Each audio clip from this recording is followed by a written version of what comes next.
मी माऊ. चित्र बघून लागलीये ना भूक. मम्माने तर मस्तच खाऊ बनवला होता. चला तर मग मी तुम्हाला मम्माने बनवलेला खाऊ दाखवते.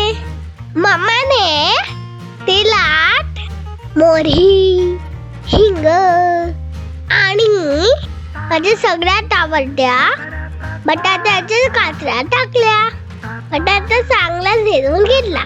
मग मम्माने मिरच्या, कढीपत्ता, शेंगदाणे आणि खूप सारा कांदा घातला. तो कांदा छान परतून घेतला. नंतर त्यात हळद, मीठ, साखर, कोथिंबीर आणि लिंबू दाताचा रस घालून त्यावर भिजवलेले पोहे घातले. पोहे छान परतून घेतले आणि वाफ येईपर्यंत शिजवून घेतले. पोह्यांचा तर छान घमघमाट सुटला होता.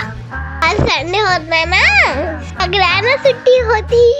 वरूनच तर मम्माने सगळ्यांचे आवडते बटाटे पोहे बनवले होते. आम्ही सगळ्यांनी ब्रेकफास्ट खूप एन्जॉय करून खाल्ला आणि फिरायला गेलो. मजा आली. संडे खूप आवडतो आणि असं वाटतं संडे ना संपूच नाही. मी पण बटाटे पोहे नक्की बनवून खा आणि एन्जॉय करा. Bye bye friends. आता मी चालले अभ्यास करायला. बाय.